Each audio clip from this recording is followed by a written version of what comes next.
Et là, ça vient juste de sortir. Là. Ça a sorti comme ça. Là. T'es vraiment bon, Luc. Oh my God, tu me touches!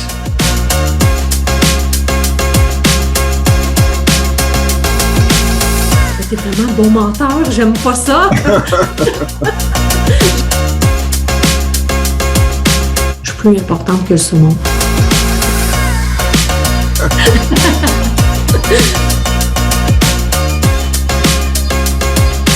S'aimer pour bien vivre, that's it.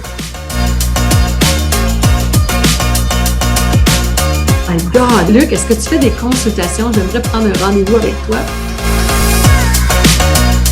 Bonjour à tous, je suis Lu, bienvenue chez Coco. C'est une joie, comme d'habitude, de vous retrouver dans ce beau loft de l'avenue des Ailes. Une nouvelle occasion, comme toujours, de découvrir une personnalité au parcours de vie exceptionnel. Une personnalité très inspirante de par sa vision, son vécu, sa qualité d'être et puis la mission incroyable qu'elle a accepté de porter pour nous. Aujourd'hui, on s'envole en direction de la légèreté, à la rencontre d'une motivatrice militant pour un poids sans calculatrice, d'une femme d'affaires pour qui le vrai bonheur se dessine aussi de quelques rondeurs. Fille d'un père visionnaire qui voulait numériser ses vaches laitières, c'est en coiffant la tête des femmes qu'elle comprit que le ciseau ne soignait pas l'âme. Elle qui voulait s'occuper des autres, c'est en enseignante qu'elle se fit l'apôtre d'un grand message, celui du corps, qui est un temple, qui ne supporte que l'amour pour qu'il accepte de faire avec nous un très long parcours. Cette semaine, j'ai la joie d'accueillir Nathalie Tremblay. Bienvenue à toi, Nathalie. Oh my God, mais là, je suis sans mots, là, parce que là, c'est une découverte, cette présentation. Oh my God, tu me touches! Ah, je vais devoir réécouter parce qu'il y a des pépites là-dedans, c'est juste incroyable. Donc, merci de cette belle invitation-là. Je me sens vraiment privilégiée d'être avec toi en ce moment. En tout cas, moi, je suis ravi de t'accueillir. Toi qui es un peu, je trouve, un peu comme José Lavigueur, c'est marrant, tu m'en parlais juste avant l'émission, là. Eh ben, tu es un peu pour moi cette ambassadrice de la bonne santé et du bien manger au Québec. Et puis, une coach motivatrice rayon de soleil qui aide chaque jour, finalement, le corps des hommes et le corps des femmes à retrouver des lettres de noblesse perdues. Alors Nathalie, bienvenue. Et puis fidèle à la tradition, parce que les Français ne te connaissent peut-être pas tous, je te propose de faire un peu de retracer pour toi en quelques mots ce que ton parcours a de beau. Alors tu es né dans un petit village sur la rive sud de Montréal, près des frontières américaines, en pleine campagne. Tu viens d'une famille de 6 enfants, tes parents possédaient une ferme laitière, j'en parlais, très en avance sur son temps. Ton père était un visionnaire dans son activité. Et il avait déjà à l'époque informatisé la traite des vaches pour optimiser la production. Il avait donc comme ça 12 ordinateurs pour gérer tout ce petit beau monde laitier. Ta mère était donc l'alliée de ton père dans son activité. Et puis la nuit, tes parents, parfois, ne dormaient très peu et puis faisaient des livraisons, chacun aux commandes d'un poids lourd, d'un 6 roues. Signe que le poids lourd était déjà une histoire de mission familiale. On verra pourquoi.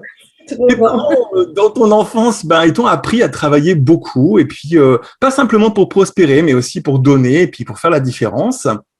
À 9 ans, tu travailles déjà en gardant des enfants, puis tu mets beaucoup d'énergie à émerveiller les mères de famille en leur montrant une qualité irréprochable et un service d'une grande efficacité.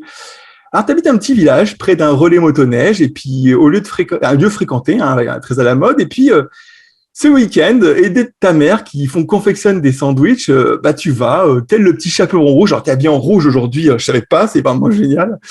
Tel un chaperon rouge, tu vas avec ton panier, donc au relais comme ça, motoneige, pour aller vendre tes sandwichs et puis proposer ton sourire et ton café chaud. Alors, à l'époque, tu rêves aussi de devenir coiffeuse. Tu vas d'ailleurs finir tes études assez tôt, à l'âge de 16 ans, puis te lancer dans le métier. Tu auras ton propre salon, puis fidèle un peu à ton envie d'aller toujours plus loin, tu vas commencer à participer à des concours. Tu participeras aussi chaque année à des congrès professionnels, dont ceux de New York. Et puis, à partir de 16 ans, et pendant finalement donc 18 ans, dans ton salon, tu vas être à l'école de la vie auprès de tes clientes et apprendre plein de choses près d'elles. Ce sera une époque, comme tu dis, assez joyeuse et puis formatrice. Alors, trouvant en fait ta place de moins en moins dans la coiffure, tout en étant finalement toujours dans l'envie d'aider, tu vas aller te former en psychothérapie, en massothérapie pour créer ta propre clinique de soins.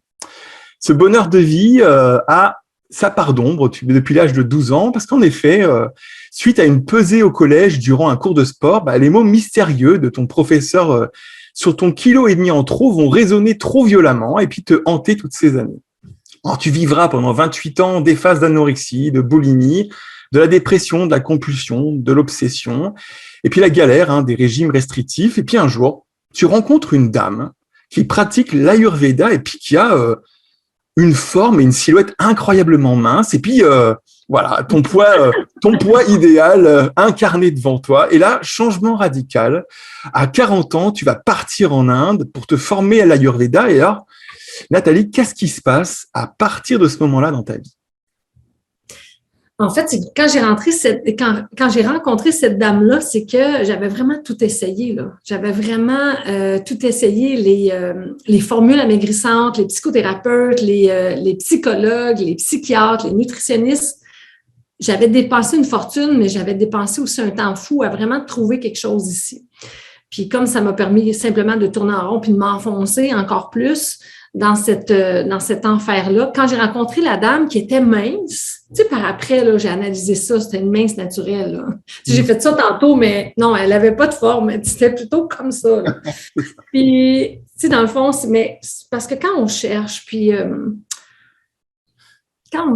qu'on vit des zones grises comme ça, on s'accroche, tu sais, on s'accroche on veut croire, puis finalement, cette dame-là pratiquait la médecine ayurvédique. J'ai fait, OK, c'est ça, c'est un signe de la vie. Puis elle m'a offert de me l'enseigner, l'ayurvédique.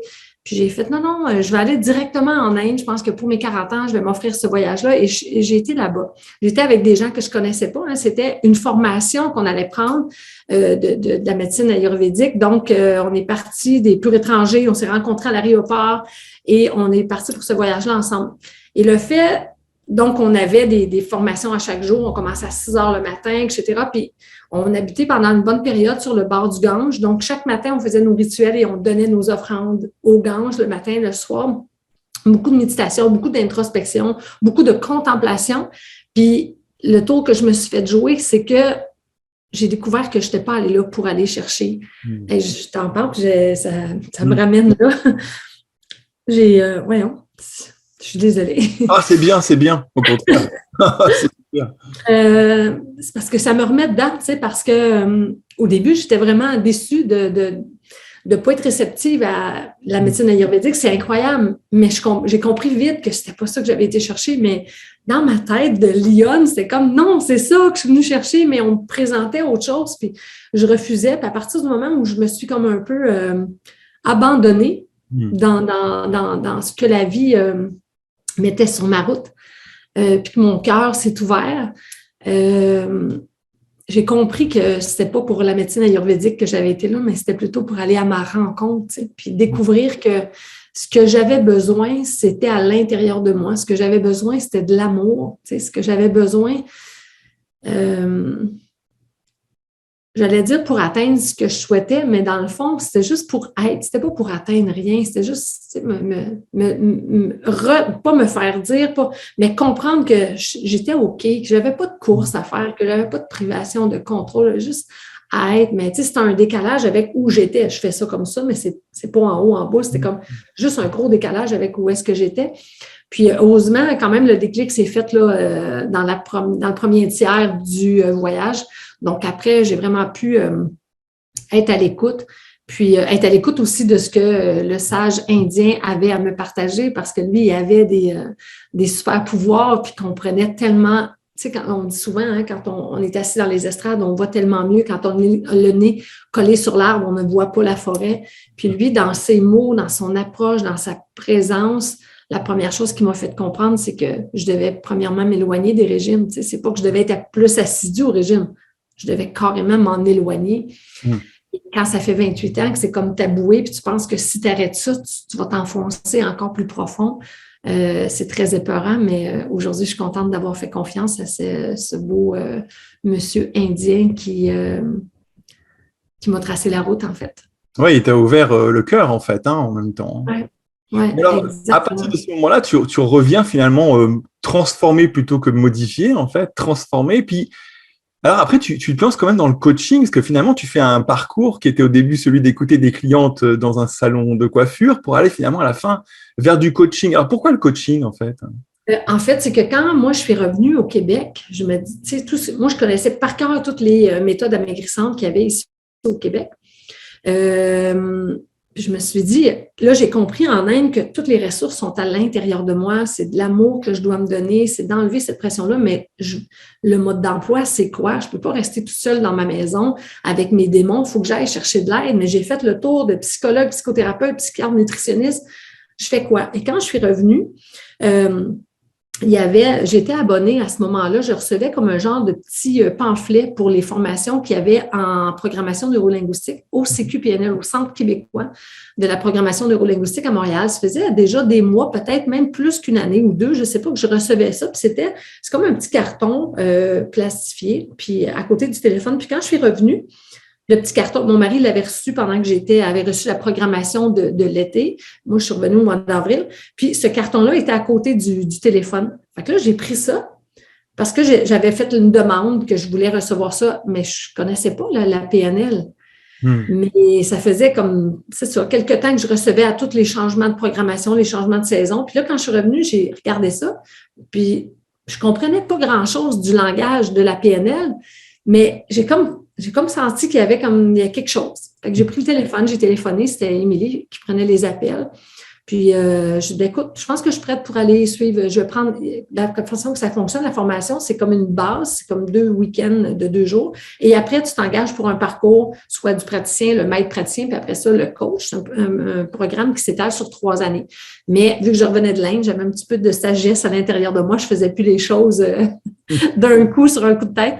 Donc, je me suis inscrite à la formation de base, qui était 2 week-ends. Et rapidement, j'ai ressenti que il y avait quelque chose pour moi là, parce que dans le fond, ce que je voulais, moi, c'était, dans un premier temps, faire la paix avec la nourriture, parce que quand tu as vécu des années de calvaire, des années de souffrance avec des phases anorexiques puis des phases boulimiques, la nourriture t'habite 24 heures sur 24. Tu te réveilles la nuit pour te sentir coupable de ce que tu as mangé dans la journée ou de planifier les prochains repas, puis comment faire semblant que tu as mangé quand tu n'as pas mangé pour pas que les gens se rendent compte autour de toi. Tu sais, fait que c'est dans ta tête tout le temps. Et moi, ce que je voulais, la première chose, c'est vraiment ce que j'avais compris avec mon Indien en Inde, c'est de créer une relation saine avec la nourriture. La deuxième chose, c'est de créer une relation saine avec mon corps, arrêter de maudire mon corps, de le haïr, d'en avoir honte. Et l'autre chose aussi, la troisième chose, c'était d'avoir de l'énergie, parce que quand tu es en phase anorexique, puis que tu manges rien, tu n'as pas un petit teint basané, tu as un petit teint blanc, puis tu n'as pas d'énergie. Là. Je veux dire, te brosser les dents, là, c'est comme tu y ailles à 2 mains parce que tu n'as pas d'énergie. Puis moi, je rêvais, puis je travaillais toujours. Là. Tu sais, moi, j'avais mes entreprises, mon entreprise à ce moment-là, j'avais ma clinique de massothérapie. Donc, je travaillais du matin au soir. Fait que, tu sais, je devais camoufler ce manque d'énergie-là. Puis rapidement, même dans la cour de base, j'ai réalisé que, OK, là, je suis sur un bon filon. Je pense sincèrement que cette approche-là va m'apporter ces 3 choses-là que je désire. Puis à partir de ces 3 choses-là, bien, c'est là que, je veux dire, ce que j'ai appelé mon poids bonheur, parce que ça m'est venu durant la nuit, durant un rêve. Puis c'est ce que j'appelle, moi, le poids bonheur. C'est pas une question de chiffre sur la balance, c'est pas une question de grandeur de vêtements, c'est vraiment d'être en paix avec la nourriture, en paix avec son corps, puis avoir de l'énergie pour faire ce que tu as envie de faire. Le reste, on sent contrebalance. Là.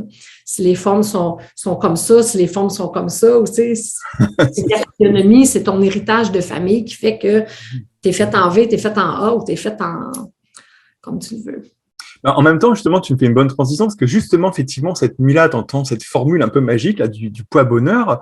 Finalement, c'est un concept intéressant, comme tu dis, parce que finalement, ça parle pas du poids idéal, mais ça parle surtout du poids idéal dans des critères intérieurs de bonheur et pas des critères scientifiques. Et puis, c'est un peu le sens de la question que je vais te poser. Je me demandais quel a été l'impact pour toi et tes clients, justement, tous ces participants à ce programme du poids bonheur, pendant ces 2 ans de Covid et pendant ces restrictions et ces confinements. Est-ce qu'il y a eu des désillusions? Est-ce que les gens ont vécu des moments difficiles par rapport à ce poids pendant ce temps-là? Oui.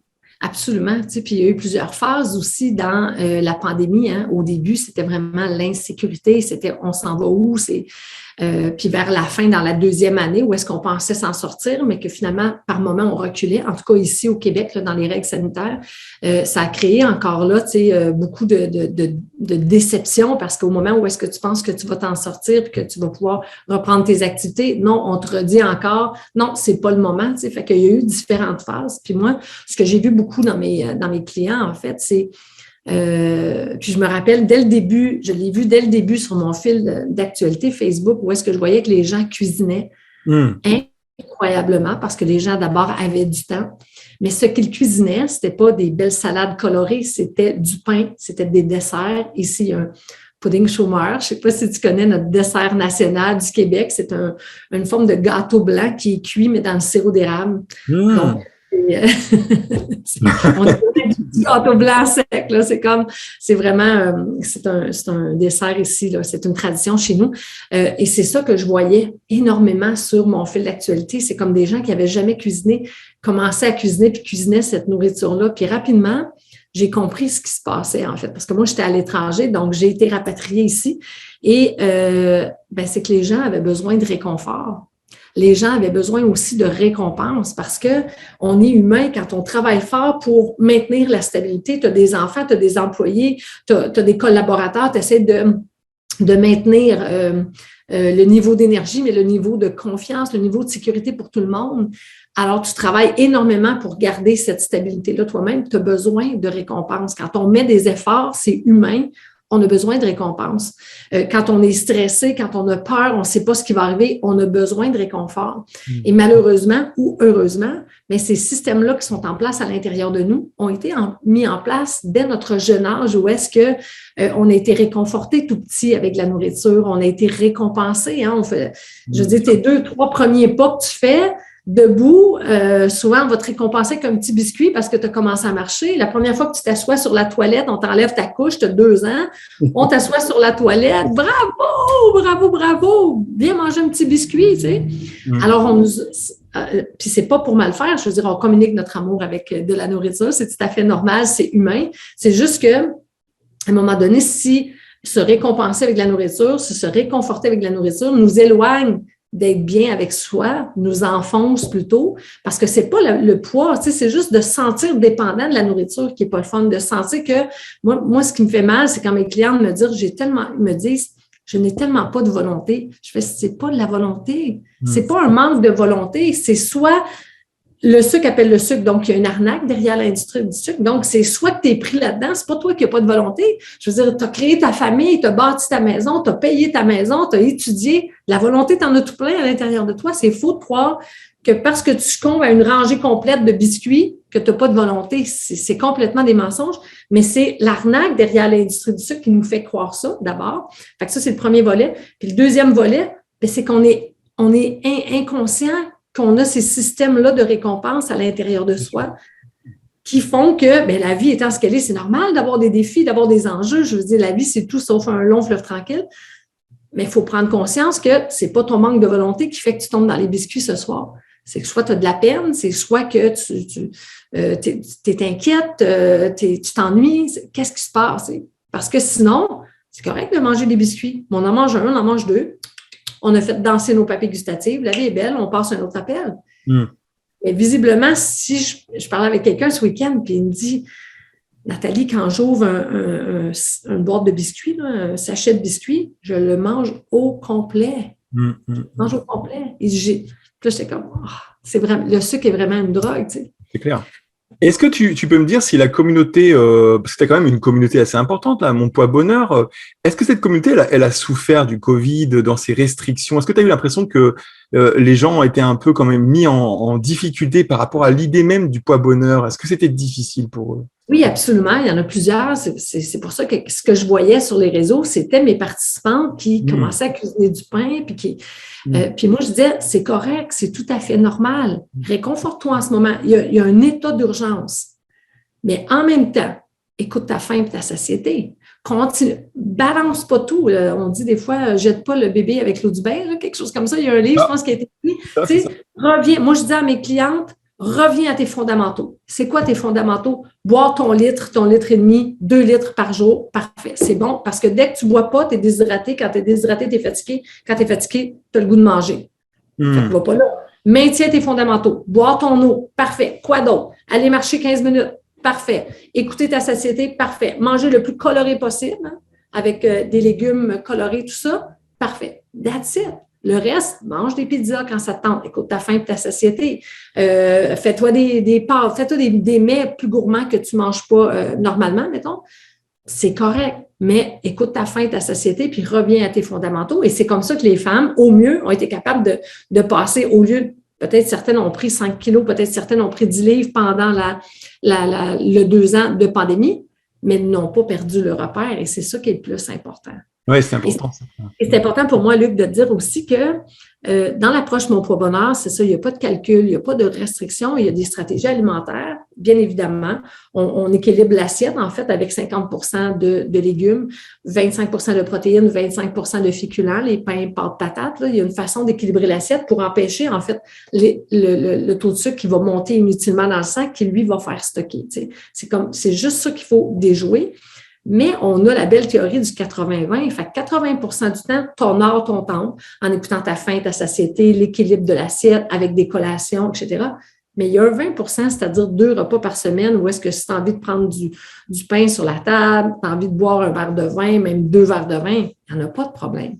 Mais on se permet de faire des prises de conscience avec ce 20 %-là, tu sais, parce qu'il y a un client à un moment donné, Claude, qui me disait: est-ce que je suis obligée de prendre le 20 % Fait que je fais comme: non, tu n'es pas obligée, mais qu'est-ce qui t'en empêcherait de le faire? Il dit: quand je le fais, c'est toujours le samedi soir et le dimanche, je passe la journée couchée sur le divan et je ne veux rien faire. Et ma femme est tellement frustrée.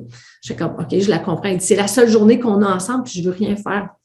Fait que je dis: décris-moi quel est ton petit souper festif, ton petit 20 % du samedi soir. Et c'est une orgie alimentaire. Ah oui, d'accord. Fait que, mais la prise de conscience qu'il faisait, c'est comme: j'ai pas d'énergie le lendemain, je suis juste ici on appelle ça une patate de divan, je veux juste rester écrasée sur le divan, puis il dit: je veux pas ça, mais là on a un 20 % un petit souper festif, c'est pas une orgie alimentaire, tu sais, c'est peut-être l'assiette complète de pâtes. Si tu as envie de manger des pâtes, c'est parfait, mais tu sais, c'est pas 3 assiettes de pâtes, le pain croûté au complet, la bouteille de vin, la tarte aux pommes au complet, tu sais, c'est comme, il faut juste... Puis c'est de faire des prises de conscience, c'est ça qui est beau. Alors, j'aimais ton expression, la patate de divan, je connaissais pas, je la garde pour une prochaine. C'est vraiment pas un compliment. Hein? Si tu dis ça à quelqu'un, tu vas faire un ennemi. Je comprends bien que c'est très imagé. Alors, toi, tu n'es quand même pas une patate de divan personnellement, Nathalie, et tu es plutôt une personne un peu comme Isabelle Huot, que tu dois connaître, que j'ai interviewée aussi dans cette émission. Tu es quand même une personne qui a besoin d'une vie assez stimulante. Alors, je me suis dit: comment tu as fait pendant la pandémie pour supporter tout ça? Parce que c'est quand même l'anti-vie pour toi. Comment tu as fait? En fait, écoute, pour être honnête, Luc, au début de la pandémie, j'ai réalisé, ça me gêne un peu de le dire, mais je vais le dire. J'ai réalisé que j'étais en confinement depuis déjà longtemps, mais depuis 2015. Mais il n'y avait pas le mot confinement, n'existait pas dans mon vocabulaire avant la pandémie. Donc, pourquoi? Parce que depuis que j'ai vraiment décidé d'y aller all-in avec ma mission, que j'ai embrassé ma mission, que j'ai décidé de faire ça à plus grande échelle. Avant, c'était dans mon bureau, la petite pièce qui est ici juste derrière. Mais c'est vraiment en 2015 où j'ai décidé d'ouvrir mes œillères puis d'offrir à un plus grand public l'approche Mon Poids Bonheur.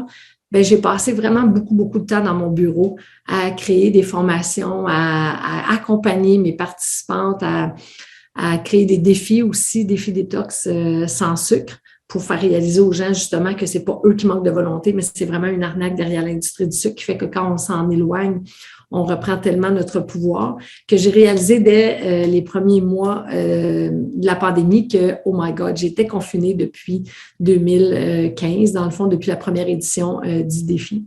Fait que pour moi, ça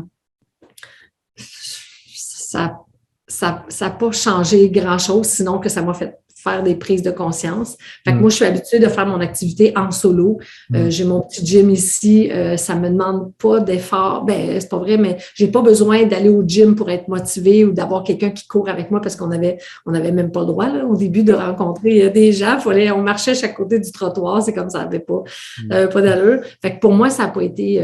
au contraire, ça m'a permis encore plus d'être 100% avec mes participantes, leur permettre de réelles transformations, rendre mes programmes encore plus puissants. épanouissant, sans me sentir coupable qu'être encore dans son bureau, il y avait juste ça à faire. Là, c'est comme correct. Ouais. Dans les différentes interviews que j'ai pu faire, autant que j'ai interviewé Christine Michaud, que j'ai interviewé David Bernard, tous ceux que tu connais, hein, que tu as déjà vu sur naturellement, ils ont tous vécu quelque chose. Alors je voulais te poser la question. En fait, tous ces invités, ils ont tous eu le même comportement étrange pendant le confinement. Et je voudrais savoir si toi, tu l'as vécu aussi. Est-ce que tu as eu l'impression pendant le confinement que tu voyais des comportements de toi qui avaient disparu depuis longtemps ressurgir?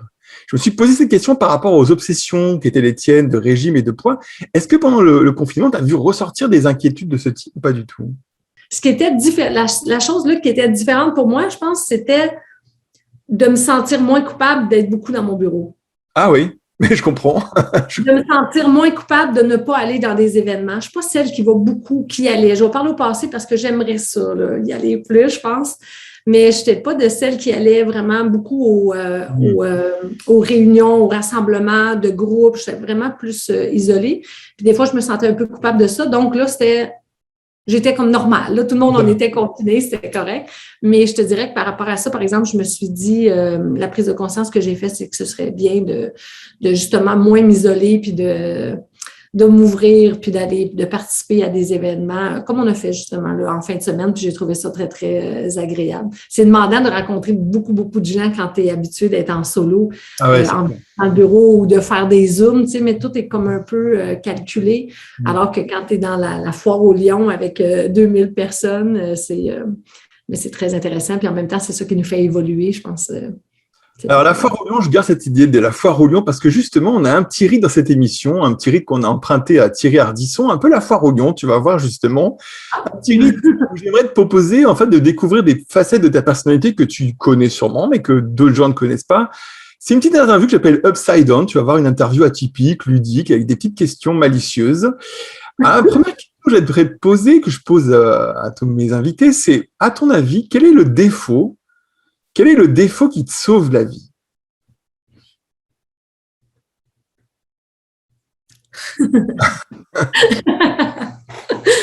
Ben, je pense que, d'une certaine façon, je pense que je pense pas que vous dites ça chez vous, mais j'ai une tête non, ça me gêne de dire ça en entrevue. Ah non, vas-y. Moi, je est rouge comme mon chandail, là. Pour l'instant, ça va te donner. Je pense que j'ai un fort caractère. Je pense que ici, on appelle ça une tête de cochon, mais c'est pas. T'as-tu déjà entendu ça? Ouais, on dit ça aussi en France. On dit ça. J'ai une tête de cochon qui fait que je n'abandonne pas rapidement. Tu sais, quand ça m'amène à persévérer, je te dirais, j'aimerais apporter une petite nuance. Oui, je suis une lionne aussi dans la vie, mais j'ai aussi cette bienveillance-là, toujours une crainte, je dirais pas une peur, mais une crainte de faire de la peine ou tu sais, je veux vraiment protéger les gens. Fait que je pense que j'ai jamais été la lionne qui défonce puis qui tasse tout le monde. Vraiment pas. C'est pas comme ça. Par contre, quand j'ai quelque chose à dire, il m'est arrivé des fois d'aller cogner à des portes pour dire, écoute, ça fait pas de sens, surtout pour protéger des gens que j'aime, ma mère, ma sœur aussi, Joanne, qui des fois a eu des difficultés, puis ça n'a jamais été difficile pour moi. C'était non négociable de partir puis d'aller dire à la personne d'arrêter ce qu'elle faisait. Puis des fois, ça peut être bon, mais des fois, ça peut être moins bon. Mais dans mon travail, je pense qu'au bout du compte, ça me sert parce que, tu sais, on travaille avec de la technologie, ça ne fonctionne pas toujours du premier coup. Alors, si j'étais quelqu'un si ça ne fonctionne pas, c'est un signe de la vie, il faut s'en aller ailleurs, je ne serais pas où je suis, je n'aiderais pas les personnes que j'aide en ce moment. Donc, je pense qu'il faut juste trouver la ligne, tracer la ligne entre la persévérance puis l'acharnement. Tu sais, c'est comme mener, c'est comme la vie dit OK. Alors, je pense que c'est mon petit défaut, c'est ma tête de cochon. OK, tête de cochon. Alors, et donc, en tant que tête de cochon, c'est quoi ta plus belle erreur? Alors, j'entends par là un moment dans ta vie où tu dis, il faut que je fasse ce truc-là. Tout le monde te dit, mais c'est une erreur, tu vas te tromper. Et tu dis, bah tant pis, on verra bien. Tu fais l'erreur que tout le monde croit que tu fais. Puis finalement, c'est pas du tout une erreur. C'était le truc qu'il fallait faire. C'est quoi ta plus belle erreur de vie? My God, il y en a eu plusieurs. La première là, qui m'est venue en tête, c'est quand j'ai arrêté de coiffer. Tu sais, humblement, là, j'aime pas me péter les bretelles, mais humblement, j'étais une bonne coiffeuse, j'avais une grosse clientèle, j'ai travaillé fort pour monter le salon de coiffeur que j'avais, puis quand j'ai décidé que j'arrêtais, les gens m'ont dit « Tu fais quoi, là? » Ben, j'étudie en ce moment en psychothérapie, en massothérapie, c'est comme des gros points d'interrogation. Les gens disaient « T'arrêtes pas quelque chose qui va super bien, puis que dans lequel tu es bonne, puis que les gens t'aiment, quelle erreur! » Puis, j'avoue qu'au début, je me disais, mettons là, que j'ai 10 de ma clientèle qui vient dans ma clinique, ça s'appelait la clinique du mieux-être. Je vais être bien. Là, 10 de tout ce monde-là, je n'ai pas besoin de plus là, dans ma clinique. Puis finalement, au début, c'est pas tellement ce qui s'est passé. C'est premièrement la psychothérapie quand tu t'habites un petit village. C'est comme les gens font pas la file pour venir te raconter. Non, pas tellement. Puis la massothérapie aussi, je faisais du suédois, je faisais du shiatsu. Même, les gens ne connaissaient pas le shiatsu, ils disaient est-ce que c'est du karaté? C'était pas connu encore dans mon coin. Puis au début, c'était comme OK, le 10 que je pensais ne sont pas présents dans ma. Et ça a été vraiment rapide. Je m'étais mis un objectif de 10 clients par semaine. Oups, 10 étaient atteints. OK, 20 clients par semaine. OK, après, monter mon équipe. Fait que ça a été, au bout du compte, une belle erreur. Intéressante comme belle erreur. La deuxième, Luc, qui m'est venue en tête quand tu m'as dit ça, c'est peut-être l'erreur que d'aller en Inde pour aller apprendre la médecine ayurvédique, pour aller apprendre un autre régime. Fait qu'au début, c'était comme une erreur. Je te le dis, là, je voulais me faire rembourser. La lionne a dit. La lionne disait... Puis, premièrement, aussi, eux autres, ils enseignaient à leur rythme. Et ça, j'avais tellement discuté à comprendre parce qu'ici, c'est comme tac, tac, tac. On en donne pour notre argent. Puis c'est comme, là, c'est comme, oh my God, je me rappelle, là, un des messieurs qui nous donnait une section de la formation, là, puis il regardait toujours par la fenêtre. J'ai comme, reste avec nous. On t'a payé pour nous donner une formation. Arrête de regarder les mouches à l'extérieur qui passent. Moi, j'ai été élevée avec mon père à la ferme où est-ce que... C'est ça. Il y en a des mouches, mais tu ne regardes pas passer. Tu travailles, tu comprends? Mais c'est ça. Fait que ça pouvait être une erreur de dire j'ai tellement fait une erreur d'être ici, mais au final, ça a été une des plus belles décisions. Une des plus belles décisions, si ça n'a pas été la plus belle décision de toute ma vie, dans le fond. Ah, c'est vrai, c'était le grand piège qui t'a transformé. C'était étonnant. Exact. Qu'est-ce que c'est le plus beau conseil qu'on ait pu te faire dans ta vie? Est-ce que tu as eu un grand conseil qu'on t'a donné et que tu n'oublieras jamais? 2 conseils. En fait, mon vieux sage en Inde qui m'a dit de me faire la promesse de ne plus jamais suivre de diète parce que c'est les diètes qui me rendaient malade physiquement et mentalement. Et le deuxième beau conseil que j'ai reçu, c'est dans mes premières années de coiffure. Je venais tout juste de me marier. Puis, je suis toujours mariée d'ailleurs. Ça fait déjà 31 ans qu'on est mariés, mais c'est un conseil qui venait d'Yvette, une de mes bonnes clientes. Puis, elle m'avait dit, parce que j'étais un peu dans les premières années de mariage, je voulais être la petite femme parfaite qui faisait tout, puis qui faisait des repas immenses à chaque soir, puis qui travaillait, puis qui avait sa business au travers de tout ça. Puis, je pense qu'elle voyait peut-être des petits signes d'épuisement, mais elle m'avait dit de profiter du moment présent. Aujourd'hui, on le comprend avec des outils de la PNL, soit le VACOG, c'est un acronyme pour les 5 sens, le visuel, l'auditif, kinesthésique, olfactif, puis gustatif. Puis elle m'avait dit, ramène-toi dans la présence, ma petite fille, parce que la vie passe en claquant des doigts. Fait que tente le plus possible où tu es. Tu prends une marche, tu attends en file à la banque, tu es à l'église, n'importe où tu fais ton repas, dépose-toi, regarde ce qui t'entoure, dis merci à la vie. On est privilégié plutôt que toujours vouloir ce qu'on n'a pas et attendre ce qu'on n'a pas. Puis ça, c'est un conseil qui m'a toujours suivi. Yvette, je pense à elle souvent. Elle a marqué. Ça, c'est un des conseils qu'elle m'a donné, mais elle m'en a donné plusieurs en venant s'asseoir sur ma chaise de coiffure tous les vendredis pour se faire mettre belle. À l'époque, tu sais, les dames se faisaient coiffer toutes les fins de semaine. Là. Je ne sais pas si tu as connu ça. Oui, c'est ça, exactement. Donc, écoute, c'était des pépites d'or. C'était l'université de la vie, cette période-là de ma vie. Alors, je vais te poser une question un petit peu particulière. Je vais te demander quel défaut doit avoir un homme pour te séduire? Oh my God, c'est hot, ça, que tu me poses. C'est hot. Quel défaut d'avoir un homme pour me séduire. Quel défaut. Oh my God. Hey, là, c'est... Tu sais que ça fait 31 ans qu'on est mariés, je viens de te le dire. C'est pour ça que je pose la question. Oui, absolument. Quel défaut a-t-il qui a permis de tenir 31 ans alors? Ben, écoute, il y a un défaut en fin de semaine passée qui m'a... j'espère que ce n'est pas un défaut, mais il m'a menti pour me faire la surprise d'être là quand j'ai fait ma conférence à l'événement de Martin. Et j'étais fébrile, c'est clair, quand on fait une conférence devant des milliers de personnes, c'est pas ma zone de confort nécessairement. Et quand j'ai terminé ma conférence, je me sentais légère, puis en dedans de moi, je me disais, j'ai hâte de partager ça, l'heure de l'appeler pour dire, OK, c'est fait. Et Martin est monté sur la scène, puis là, il a dit, tout le monde applaudissait, tout le monde était debout, puis là, il a dit, on a une surprise pour Nathalie, il s'est tassé, et mon mari est monté sur la scène. Non. Là, on était à 3 heures de chez moi, donc il a fait 6 heures de route, il a fait un petit aller-retour pour venir assister à ma conférence de 45 minutes. On est resté un peu ensemble après, et il est reparti. Puis le matin, on s'était parlé, puis là, je fais comme, ben, t'es vraiment un bon menteur, j'aime pas ça. J'aime pas ça parce que j'ai rien détecté, rien. Mais j'ose espérer qu'il ne ment pas facilement comme ça. Il me semble avoir vu déjà faire des petits mensonges blancs à des gens quand j'étais là, puis il me semble l'avoir vu rougir, mais là, au téléphone, j'ai pas vu ça. Mais ce qui pourrait me séduire dans ses défauts, c'est une des choses qui me séduit beaucoup de mon homme, c'est sa naïveté, c'est sa capacité à être dans le moment présent. On a 2 petits minous. On se lève tôt le matin, nous, on se lève à 5 heures chaque matin. Et souvent, il se lève le premier, puis souvent, le temps qu'il fasse le café, là, j'attends quelques minutes avant de me lever.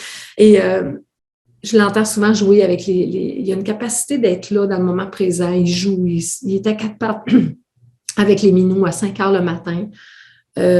Parfois, ça m'apparaît un défaut parce que je me dis, OK, enchaînons, go. Mais dans le fond, c'est mon fort parce que s'il était comme moi puis qu'on s'emballait les deux, je pense que nos pieds ne toucheraient pas par terre. Puis c'est peut-être le petit défaut qui parfois m'apparaît être un défaut. C'est une des choses qui me charme de lui, d'être dans le moment présent puis d'avoir cette capacité-là de connecter avec son cœur d'enfant pour jouer avec les minous. Puis, moi, en tout cas, ça m'aide à rester bien groundé. Bon, en tout cas, ça a l'air de fonctionner pendant 31 ans, ça a dû bien marcher. Alors, si tu pouvais te cloner, imagine que tu connaisses une technique scientifique pour cloner, faire une deuxième Nathalie Tremblay. Si tu pouvais te cloner, qu'est-ce que ferait l'autre Nathalie pendant que toi, tu as ton activité professionnelle? Elle ferait quoi, elle, comme activité? Comme activité professionnelle? Qu'est-ce qu'elle ferait de son côté en même temps que toi? Ben, moi, j'ai toujours pensé que j'aurais fait un bon médecin. Secrètement, j'ai souvent pensé que j'aurais fait un bon médecin à l'écoute, présente, j'aime étudier, j'aime comprendre, j'aime décortiquer. Donc, médecin ou avocate pour défendre. Pour prendre part, pour être au front. Je pense que aussi j'aurais pu faire une bonne avocate. Et si j'avais un choix d'un 4e personnage, ben un personnage qui voyage, ça c'est comme un fantasme, un personnage qui voyage, qui est dépouillé de tout, dans le moment présent, un petit sac à dos seulement, tu sais, voyager vraiment léger. Tu sais, moi, je pars pour le chalet des fins de semaine. Puis, my God, que j'apporte des choses. J'apporte des choses. Au cas, en fin de semaine, d'un coup, je vais travailler sur ce projet-là. J'ai cette chemise-là. Je te le dis, là, je te jure, là, je pars avec ça de dossier, plus l'ordinateur, plus toutes les prises pour pas manquer de... Puis des fois, j'aimerais changer ce petit côté-là de moi, partir léger, vraiment... Juste des petits sous-vêtements de rechange, là, puis une petite corde à linge avec des petits détails. À chaque fois, on les met là. Puis, si vous avez le choix là, d'un autre clone en particulier, ça serait de juste aller cueillir des bananes, puis... manger ça tranquillement dans la nature. Voilà. Oui, puis de vivre là, le temps qu'on peut vivre avec quelques mains de bananes. Et après ça, aller recueillir. Tu sais, comme un petit oiseau qui écureuil fait ses petites réserves, puis qu'il repart. Parce que, En tout cas, ça tombe très bien, ça m'amène à la dernière question que je voulais te poser, parce que effectivement, alors imagine que tu interviewes toi aussi Nathalie Tremblay, que tu es en face de toi, parce que grâce à Zoom, tu te vois. Si tu étais interviewante et que tu interviewais Nathalie Tremblay, c'est quoi la première question que tu lui poserais à Nathalie? aimes-tu ta vie? Et là, ça vient juste de sortir. Là. Ça a sorti comme ça. Là. T'es vraiment bon, Luc. Aimes-tu ta vie? Et alors, qu'est-ce que tu lui répondrais toi-même à toi-même? J'adore ma vie. Ouais, j'adore ma vie. Je sais qu'il y a des choses que je dois, que je veux, que je dois peaufiner. Il y a des volets qui doivent se peaufiner dans les prochains mois, dans les prochaines années. Mais j'aime fondamentalement ce que je fais. Je me sens complète. Je sais que je suis en apprentissage puis que je fais confiance à la vie pour mettre les bonnes personnes, les bons enseignements pour continuer d'aider mon monde comme je le fais, mais je me sens vraiment privilégiée. Puis il y a une chose que j'aime de moi, c'est que je prends le feedback aussi.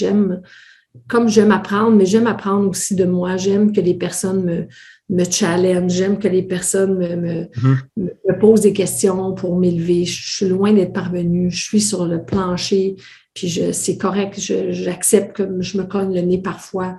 Je me relève, puis je fais comme, OK, qu'est-ce qu'on apprend de ça? Puis, tu sais, je trouve que la vie, c'est un peu comme quand on était jeune, puis qu'on jouait à la tag, tu sais, puis qu'il y avait quelqu'un qui nous disait, c'est chaud, c'est froid, pour nous rapprocher de qu'est-ce qu'on cherchait. J'ai vraiment l'impression que la vie, c'est comme ça, tu sais, puis que plus je vieillis, plus je gagne en maturité, puis plus je suis à l'écoute de ce chaud-froid, tu sais. Ça se rapproche de... Puis je me permets de faire des choses. Tu sais, comme cet après-midi, je pars pour un petit 48 heures avec ma mère. On part avec nos petites valises, on s'en va chez nous parce qu'on a un petit condo qu'on loue sur les pentes de ski là, à Bromont. Fait que je l'ai réservé pour nous. Fait qu'on part, les deux femmes. On va arrêter justement à la SAQ, faire notre petite réserve d'alcool pour notre 48 heures, acheter des choses que ma mère aime. Tu sais, puis c'est des choses que je me permettais pas nécessairement avant. Tu sais. Fait que c'est clair que je peux pas te promettre que je vais pas apporter tous mes dossiers parce que c'est clair. C'est ça. Mais quand je vais faire ma valise, tantôt, je vais y penser, je vais dire, OK, là, on peut-tu en apporter 2 de moins? Mais c'est ça qui est le fun aussi, je pense, de gagner en maturité. Tu sais, c'est pas, il n'y a pas juste le côté négatif des rides, de la peau qui est moins, qui est plus molle. Je pense qu'il y a des côtés tellement positifs à ça. Puis il y a l'urgence de vivre aussi, l'urgence d'en profiter pleinement parce qu'on ne sait pas la journée. Moi, mon père est décédé jeune. Hein. Mon père avait 50 ans quand il est décédé subitement. Fait que ça m'amène à profiter de chaque moment parce que c'est un privilège de vieillir et non un sacrilège. Alors, ce qui est intéressant quand même, parce que c'est marrant, parce que je m'en ai pas rendu compte la première fois qu'on a discuté ensemble, mais finalement, tu garderas l'idée du poids lourd, mais ce sera dans les dossiers, en fait. Tu garderas des dossiers lourds, tu les perdras dans ton corps, mais tu les garderas quand même présents dans tes mains. C'est drôle, cette histoire, hein? My God! Luc, est-ce que tu fais des consultations? J'aimerais prendre un rendez-vous avec toi parce que tu m'amènes de belles perles. Mais j'en ai d'autres, tu vas voir, j'en ai d'autres à te raconter sur toi encore à la suite de cette émission parce que finalement, tu vois, le poids, tu le gardes dans tes mains. Finalement, peut-être que si tout est trop léger, tu auras l'impression d'être inutile, hein, finalement. Ah, c'est beau. Là, je prends des notes, OK? Je trouve ça bon. Merci beaucoup. Merci de me faire ces reflets-là. Bon. Parce que oui, effectivement. En tout cas, on va parler justement de problèmes de poids, parce que quand même, les gens qui voyaient cette émission vont se dire quand même, bon, Nathalie Tremblay, très bien, c'est une femme qui a vécu des choses, mais tu as quand même travaillé sur plusieurs domaines, pour toi au départ, hein, des domaines sur l'alimentation, du domaine de la psychologie, tu as quand même été en Inde pour aller chercher un peu la spiritualité, parce que finalement, il y avait aussi une histoire d'amour et de spiritualité. Mais là, je me demandais maintenant, au regard de toutes ces connaissances et toutes ces expériences, qu'est-ce qui nous fait grossir anormalement, en fait, dans une vie? Différentes choses, comme le plaisir instantané. J'avais une formation récemment avec Guillaume Dulude et il nous montrait, peut-être que je peux te le montrer peut-être ici, il nous montrait, on dit la vie, c'est une succession de décisions. On est en face d'un Y des centaines de fois par jour. Donc, c'est le Y. Donc, ça, lui disait, c'est ce qu'on est habitués de faire. Mm-hmm. Et ça, c'est ce qui nous demande un effort de sortir de notre zone. Fait que là, tantôt, on parlait de la patate de divan, ça serait peut-être là. Sortir marcher ou courir, ça serait peut-être là, tu sais. Et moi, je disais, ça en est une des problématiques parce que souvent, on travaille beaucoup, on veut se récompenser, on veut se réconforter, on veut un plaisir instantané. Et souvent, le plaisir instantané est ici. Alors, qu'est-ce que je veux maintenant? Je le veux là. Mais moi, j'amène mes femmes à dire, qu'est-ce que je veux vraiment? Puis, qu'est-ce que je veux vraiment? Des fois, il y a ce côté-là. Ça fait que de garder ça en tête puis de dire, OK, attends une minute, là. Se poser la question plusieurs fois par jour. À partir du moment où tu ouvres tes yeux, tu es dans ton lit, tu as un Y. Est-ce que je me lève maintenant? Ou il y en a qui vont snoozer? Ou il y en a qui vont juste rester les yeux fermés encore 3-4 minutes avec le danger de se rendormir, tout ça. Déjà, en ouvrant les yeux, il y a un Y. Donc, est-ce que je m'ouvre les yeux? Est-ce que je me désabrise les épaules pour ressentir un peu de fraîche pour m'aider à me réveiller? Après ça, bien, c'est la même chose. Est-ce que je mets mes vêtements pour aller marcher à l'extérieur ou je me prends un bon café puis je m'installe dans le hamac? Qu'est-ce que je fais? Est-ce que je fais une lecture inspirante? Est-ce que je lis le journal? Est-ce que j'écoute de la musique inspirante ou j'écoute les nouvelles à la télévision? C'est une succession de Y. Donc, fais juste me ramener, Luc, parce que je suis partie dans ce sens-là, mais peux-tu me ramener ta question? Oui, en fait, je te demandais, quelque part, pourquoi est-ce qu'on grossissait anormalement? Et en fait, c'est ce que tu réponds. Okay. Ouais. C'est ça, exactement, parfait. Donc, ça, c'en est une des choses. On a été conditionnés, en fait, pour se récompenser, se réconforter à tous les jours. Notre système a été fait avec la nourriture parce que nos parents ont communiqué leur amour avec la nourriture. C'était ça qui était. Donc, on n'est pas là pour culpabiliser personne. Fait que notre système de récompense, de réconfort, de plaisir, de douceur, ça, c'est les 4 systèmes qui nous font grossir. Le Y qui dit, OK, est-ce que je le veux maintenant ou vraiment? OK, parfait, ça. Les émotions aussi. Quand on a de la peine, bien encore là, c'est mon système de récompense. Fait que on dirait qu'on nous a enseigné un peu à faire taire nos émotions plutôt que les vivre. C'est correct d'être déçu, c'est correct d'être fâché, c'est correct d'être dans la rancune, c'est correct de s'ennuyer. Il faut juste apprendre à le gérer, c'est un message. Et une des choses, qu'est-ce qui nous fait grossir? Les 2 dernières choses. D'abord, l'industrie du sucre, l'arnaque derrière l'industrie. L'industrie du sucre nous fait grossir incroyablement. Le sucre est caché dans l'alimentation aujourd'hui, nous rend dépendants, nous fait croire qu'on est sans volonté, sans détermination, alors que c'est une drogue. Le sucre appelle le sucre. Moi, quand mes clientes perdent pied, je leur dis, c'est correct, là. Des fois, c'est une expérience. Des fois, tu as besoin, comme l'alcoolique là, qui arrive à arrêter de boire, a besoin de reprendre un bon coup pour revivre, puis dire, non, là, c'est fini pour moi. Tu sais. Fait que des fois, c'est nécessaire. Mais après avoir glissé, après avoir mis un genou par terre, il faut juste être vigilant. Parce que dans les prochains jours, l'appel du sucre va être fort. Et si tu n'es pas vigilante, tu tombes dans le panneau et tu te dis, je vais me reprendre lundi prochain, 1er septembre, 1er janvier, et là, tu dérapes et tu défais tout ce que tu avais fait.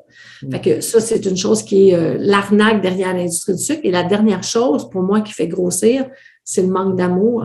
Le manque d'amour pour soi, le manque d'approbation pour soi. Très souvent, en fin de semaine, il y a plein de femmes qui sont venues me le témoigner après ma conférence. Je mange pour remplir un vide. Et pourtant, j'ai un mari, j'ai une famille, j'ai une maison, j'ai un chien, j'ai un travail, j'ai tout. Qu'est-ce qui fait que je ressens ce vide-là? C'est de l'amour de soi. C'est de l'amour de soi, c'est d'assumer qui on est. Ce que je leur dis en fin de semaine, c'est assume ta différence. Si tu veux faire ta différence dans le monde, assume ta différence. Ça n'existe pas, c'est pas vrai. La perfection n'existe pas. Tout est faké aujourd'hui. Je veux dire, il y a des filtres partout. Tu sais, nous, dans les années 80, 90, on ne savait pas, on était dans l'ignorance, on ne savait pas que les photos étaient retouchées. On voyait des magazines de revues, puis on faisait « wow ». Aujourd'hui, on peut pas. On a notre chum de fille qui se fait une photo sur Facebook, elle se met un filtre, on la reconnaît même pas. C'est comme, on peut pas être dans l'ignorance aujourd'hui. La perfection n'existe pas. Moi, je dis souvent, la perfection n'existe pas. On est là pour la connexion à soi, la connexion avec les autres. T'sais. Fait que c'est l'amour l'amour de soi, accepter sa différence. Je dis souvent, s'aimer pour maigrir et non maigrir pour s'aimer. T'sais. Puis après ça, là, peut-être je t'entends dire, OK, c'est beau de l'amour. On fait ça comment? Ben, se donner de l'amour, c'est honorer son temple. Moi, c'est ce que je dis à mes participants, c'est connecte avec le désir profond d'honorer ton temple. Qu'est-ce qui va se passer? Ben, tu n'as pas le choix. Tu vas boire de l'eau à chaque jour parce que ton temple en a besoin. C'est ça, se donner de l'amour.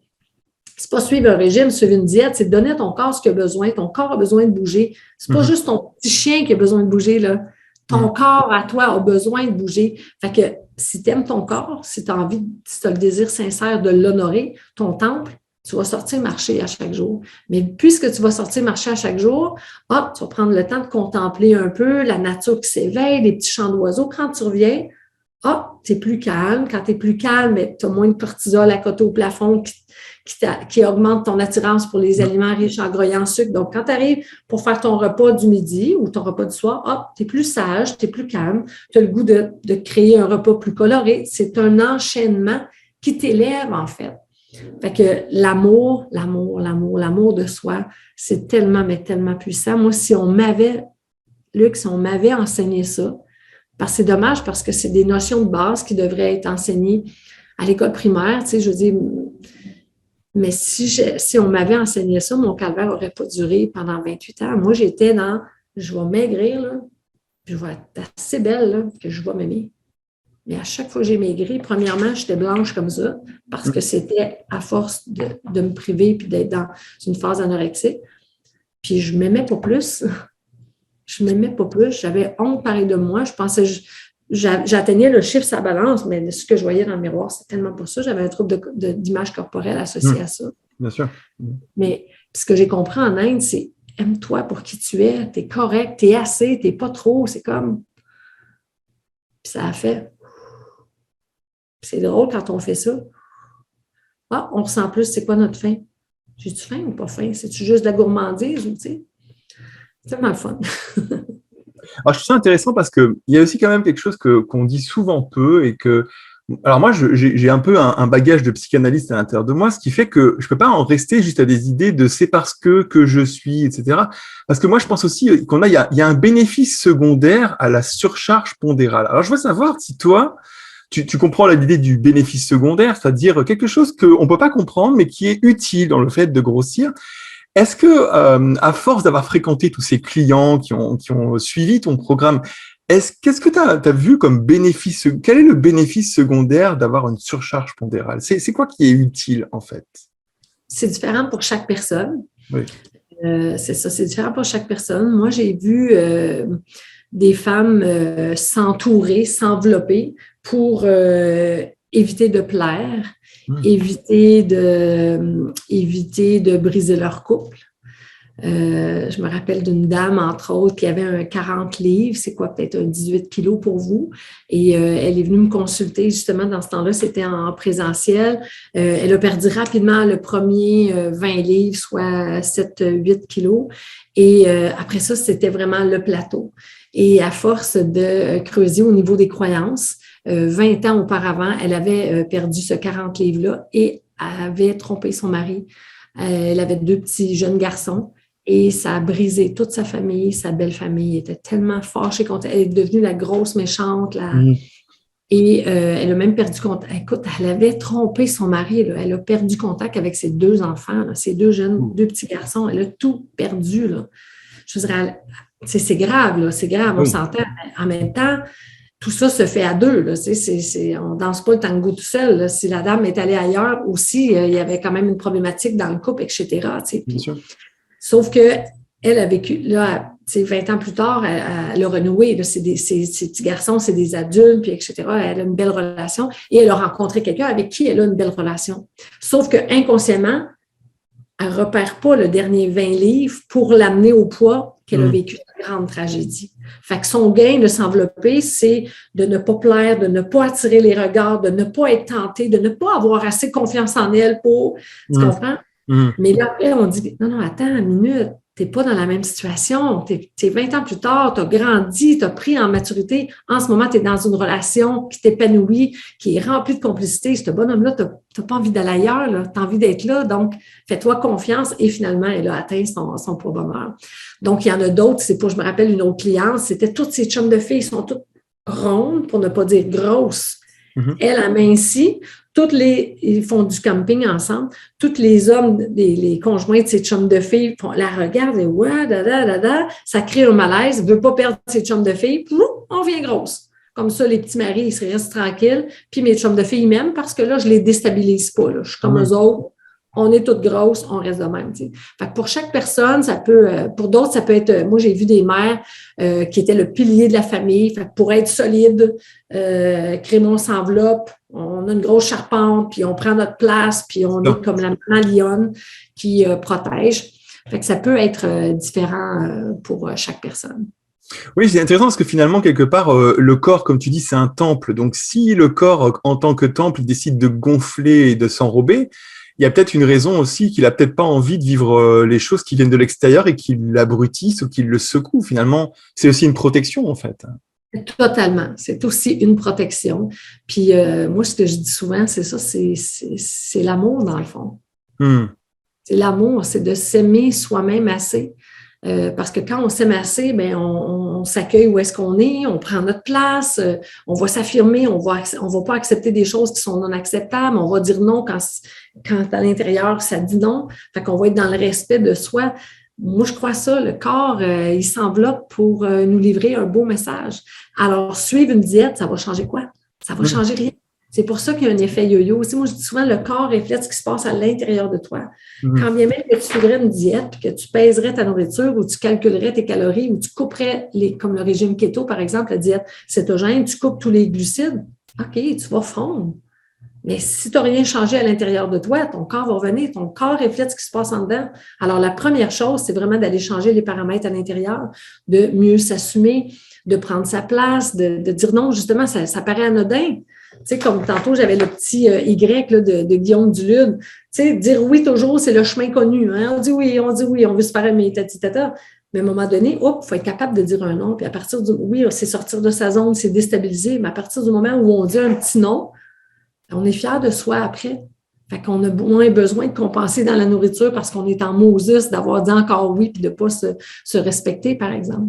Oui, c'est intéressant. Oui, c'est intéressant. En même temps, j'ai envie de te poser une question un peu plus spirituelle parce que quand même, tu as quand même été en Inde pour découvrir des choses qui ont eu cet effet plus holistique en fait sur ta découverte de toi et sur les histoires de poids et d'amour parce que comme tu dis si bien, hein, ce qui compte c'est s'aimer pour maigrir et pas maigrir pour s'aimer. Mais alors, j'ai envie de te poser une question. Est-ce que tu ne crois pas aussi que c'est l'absence d'élévation spirituelle ou de foi ou l'absence de se mettre un peu plus haut que la moyenne qui fait que finalement, on se désaligne au niveau de l'esprit et du corps et qu'on finit par grossir? Est-ce que ça a un sens, ça? Oui, ça ferait un sens certain. Ouais. Mais oui. Tu sais, il y avait un texte de Marianne Williamson, je ne sais pas si tu l'as déjà lu, qui disait ça ne sert à rien de te diminuer. Tu n'aides personne en te diminuant. Là, tu sais.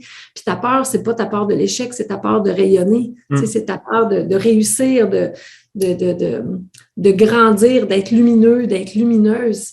Puis à force justement de se mettre petit, de se rapetisser, de justement pas s'élever, ben tu compenses par la nourriture.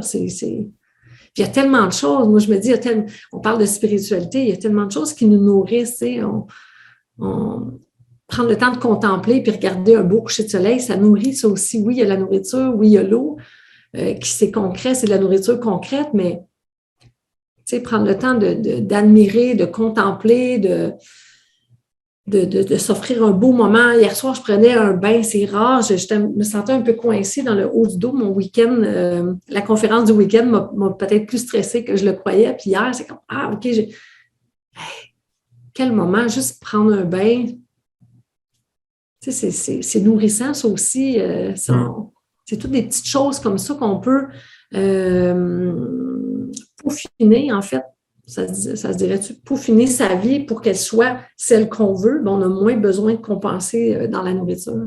Oui, c'est ça, c'est le moment où on se retrouve plus soi-même, on a moins besoin de se remplir de quelque chose d'autre, en fait. Exactement. Tu sais, tantôt, je faisais référence à ça. Plusieurs femmes m'ont dit, tu sais, je comprends pas, c'est pas supposé, j'ai une belle vie. La vie est belle, c'est juste l'amour de soi peut-être qui manque pour certaines personnes. En tout cas, moi, c'est ce qui a manqué pendant 28 ans. Alors, dans ton cas, à toi, je pense qu'on peut aller beaucoup plus loin que juste l'amour de soi, mais on en parlera tout à l'heure dans l'émission, mais tu vois, tu dis quand même que pour beaucoup de gens, et c'est vrai, donc le sucre, le chocolat, c'est quand même un peu le programme réconfort le plus rapide du monde. Ça va vite, t'as pas besoin de trop réfléchir, c'est immédiat. Mais je sais que toi, tu proposes à tes clients une sorte de liste de remplacement pour pas se jeter sur la nourriture et puis pour essayer justement d'arrêter que ce principe de l'urgence de s'alimenter. C'est quoi cette liste de remplacement là dont tu parles toujours?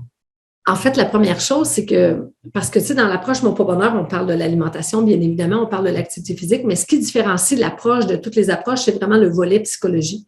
Et ce qu'on dit dans un premier temps, c'est juste de s'observer. Hein? Un des fondateurs de la PNL dit souvent, la plus belle capacité qu'un être humain peut posséder ou développer, c'est la capacité à se dissocier pour s'observer, regarder mécanisme, si on veut. Et alors, dans un premier temps, c'est juste de s'observer pour être en mesure de voir, regarde, je suis en train de manger ça parce que j'ai vécu ça avant et je me sentais comme ça. Ou je suis dans la maison puis j'ai le goût de manger quelque chose, j'ai comme un fantasme culinaire qui est là. Juste d'observer c'est quoi. Fait que moi, je dis souvent, il y a 4 systèmes implantés à l'intérieur de nous depuis notre tendre enfance, en fait, qui est soit un système de récompense, de réconfort, de douceur et de plaisir. Donc, c'est de créer ces listes. Ça peut être une liste qui va représenter tout ça, mais ça peut être une liste de réconfort, de choses qui vont me réconforter sans que ça me nuise dans la progression vers qui je veux devenir, vers la meilleure version de moi. Si je veux me rapprocher de la meilleure version de moi, sans que ce soit une question de chiffre, mais me rapprocher de mon poids bonheur, en paix avec la nourriture, mon corps, avoir de l'énergie, etc., ben je dois m'éloigner de manger quand j'ai pas faim. Parce que si je mange quand j'ai pas faim, c'est comme arrêter de mettre de l'essence dans ma voiture si mon réservoir est déjà plein. Qu'est-ce que je fais pour la voiture? Je mets l'essence dans les bidons et je mets les bidons dans la valise. Fait que quand je mange puis que j'ai pas faim parce que je veux me réconforter, c'est correct de le faire une fois, mais si je fais ça à répétition à chaque jour, chaque semaine, chaque mois, bien, à un moment donné, c'est comme mettre l'essence dans les bidons mais les bidons, je les mets pas dans la valise de la voiture, je les porte, je les traîne avec moi 24 heures sur 24. Donc, moi, je dis, ce que je propose, c'est d'abord de regarder quel est le système de ces 4 systèmes-là qui me nuit vraiment. Est-ce que c'est mon système de douceur, de plaisir? Et on le voit, par exemple, des gens qui font des emplois qu'ils n'aiment pas du tout, qui ont l'impression de ne pas se réaliser pendant leur emploi. Souvent, la fin de semaine, à partir du vendredi soir, si la semaine de travail se termine le vendredi, c'est comme là, le plaisir. Est-ce qu'on peut manger, là, puis se bourrer la fraise, là, Fait que ça, souvent, c'est le système de plaisir. Tu sais, j'ai pas eu de plaisir de la semaine, mais là, tassez-vous le week-end. Souvent, c'est des gens qui vont attendre la retraite aussi avec impatience pour avoir du plaisir dans la vie parce qu'ils n'en ont pas. Donc, c'est un plaisir de douceur. Bien, c'est des gens, des fois, qui ont des travails qu'ils n'aiment pas nécessairement, mais des travails durs où est-ce que j'avais une dame là, qui travaillait en politique avec juste des gens. Elle, le soir, c'est juste, je peux avoir un peu de douceur. Tu sais, ça marchait beaucoup à l'époque avec des coups de poing sur les bureaux, puis tu sais, elle était dans un monde d'hommes, c'était difficile. Donc, ça, c'est le système de douceur. Donc, moi, je dis, repère, c'est quoi le système qui te fait manger quand tu n'as pas faim? Est-ce que c'est récompense, réconfort, douceur, plaisir? Après ça, pose-toi la question et fais-toi la liste. C'est quoi les choses? Ça, mettons que tu te dis, moi, c'est, par exemple, ma cliente qui manque de douceur dans son travail. Fais ta liste de choses qui pourraient t'apporter de la douceur. Tu sais, par exemple, mon petit bain hier soir, là, avec ma petite lumière tamisée, puis mon petit diffuseur d'huile essentielle, musique, ça apportait pas mal de douceur. J'ai fait des beaux rêves à cause de ça. Fait que bon, mais parfait. Écris bain avec ambiance. OK, parfait. Quoi d'autre? OK. Ben moi, de la douceur, juste le fait de peut-être mettre de la musique quand j'arrive de travailler, puis m'habiller en mou. Parfait. Habillé en mou. Musique, ça serait quelle musique? Il y a des types de musique qui amènent plus de douceur que d'autres. OK, parfait. Et là, tu crées, des fois, c'est appeler une amie, faire un FaceTime avec une amie. Des fois, c'est aller prendre une marche en forêt. Des fois, c'est une baignade dans la piscine une fois qu'il fait noir. Tu sais, ça, c'est une petite douceur. Alors, tu crées ta liste et tu la mets bien à la vue, dans le fond de l'écran. Quelque chose que proche, là, à portée de main. Pour que la prochaine fois que tu vives ta petite crise existentielle puis que tu as besoin de nourriture parce que ton système, il clignote rouge, tu prends ta liste et tu fais des tests. Tu prends la chance d'aller prendre ton bain puis de voir est-ce que ça m'apporte ce que j'ai besoin, si c'était le réconfort, si c'était la douceur, plaisir, réconfort. Puis tu dis, ça se peut que tu fasses, ouais, ça me réconforte, mais il me semble que la pizza double bacon m'aurait encore récompensé. Mais refais-le. refais-le. Entraîne ton cerveau à te récompenser autrement. Parce que sinon, ça ne fait pas de sens. Je parlais hier avec quelqu'un qui me dit, c'est un gars, puis il me dit, moi, c'est l'effet yo-yo, tout ça, puis ça fait partie de la vie. Puis moi, je ne pense pas que l'effet yo-yo fasse partie de la vie. Je ne pense pas que la vie, c'est de recommencer tout le temps. Moi, je ne pense pas ça. Je respecte ces opinions-là, mais je ne pense pas ça. Autant que je ne pense pas qu'atteindre son propre bonheur, c'est la privation. Tu sais. La personne dit, ouais, mais moi, je ne veux pas me priver. On ne se prive pas. C'est juste qu'on est à l'écoute de son corps, tu sais, comme on devient comme un mince naturel, on modélise un mince naturel. Il ne se prive pas, le mince naturel. Il mange ce qu'il veut, quand il veut, mais il arrête quand il n'a plus faim. Puis, il y aura toujours des minces naturels qui sont des exceptions à la règle, là, qui ne mangent pas, qui ne sont pas nécessairement santé, mais je parle des personnes à leur poids bonheur, naturellement et en santé. Ils ne se privent pas. Ils ont tu les vois à l'épicerie, ils ont des super beaux paniers d'épicerie, mais ils arrêtent de manger quand ils n'ont plus faim, puis ils s'occupent. Moi, je dis souvent, redonnons le rôle initial à la nourriture de nous nourrir. Trop souvent, on nous a enseigné que la nourriture, elle répond à tous nos besoins. Ce n'est pas vrai. Fait que redonnons le rôle initial à la nourriture de nous nourrir. Parfait. Nous permettre quelques plaisirs gustatifs, parce que c'est ça le but. Il faut que quand on mange, que c'est bon. Mais on est capable de s'arrêter quand on n'a plus faim. Puis tous les autres besoins, mais que ce soit le réconfort, douceur, plaisir, bien, on s'en occupe autrement. La nourriture, c'est pour nourrir, mais les autres besoins, si on peut s'en occuper adéquatement, on va avoir une vie beaucoup plus épanouie. Mais quand même, Nathalie, si on était honnête, on pourrait dire que quand même, tu viens d'une famille où on a plutôt travaillé qu'on s'est amusé. C'était plutôt dur et à mon avis, les parents, ils étaient quand même des hard workers qu'autre chose. Ce qui fait que tu as été quand même habitué à prendre le goût de l'effort. Il reste encore le goût du poids des dossiers que tu prends pour partir, même avec ta mère, parce que il faut quand même qu'il y ait des efforts. Alors, comment on fait, par exemple, quand on vient d'une famille dans laquelle on ne nous a pas donné le goût de l'effort et de l'engagement? Comment on fait parce que c'est quand même un énorme pas, hein? Tu donnes des vraies indications qui sont PNListes, d'engrammes d'hypnose. Tout ça, ça a l'air d'être vraiment très efficace, mais terre à terre, comment on se lance dans un engagement aussi fort quand on n'a pas été habitué au goût de l'effort? C'est une bonne question.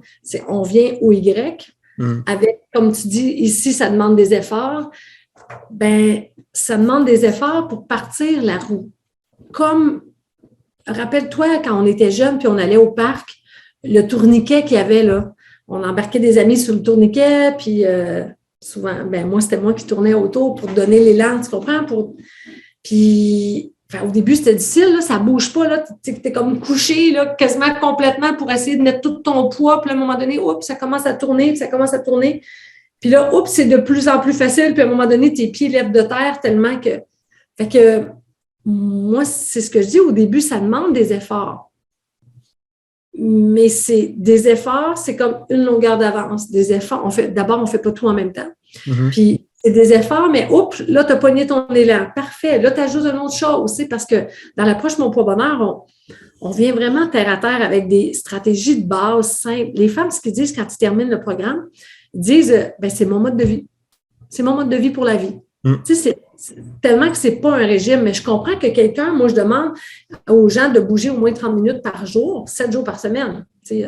Parce que c'est 7 jours par semaine qu'on a besoin. On bouge parce qu'on a besoin, pas parce qu'on veut perdre des calories. On bouge parce que notre corps en a besoin. Mais je peux comprendre qu'au début, les gens font comme, mettons, si une personne ne bouge pas du tout, c'est un méga effort là, de bouger 30 minutes. Mais on dit, on ne fait pas ça. On y va 5 minutes. Sors, fais le minimum. Entraîne-toi tranquillement. J'avais lu un livre, c'est-tu le livre de l'effet cumulé? C'est-tu dans ce livre-là que j'avais lu ça de Darren, j'ai un petit Hardy, qui disait, lui, quand il y a des clients qui veulent aller s'entraîner au gym, il dit, OK, parfait. C'est quoi ton best là, pour l'entraînement? 2 fois par semaine, 3, 4? Bon, les personnes, mettons, disent 3 fois par semaine. OK, tu irais quand?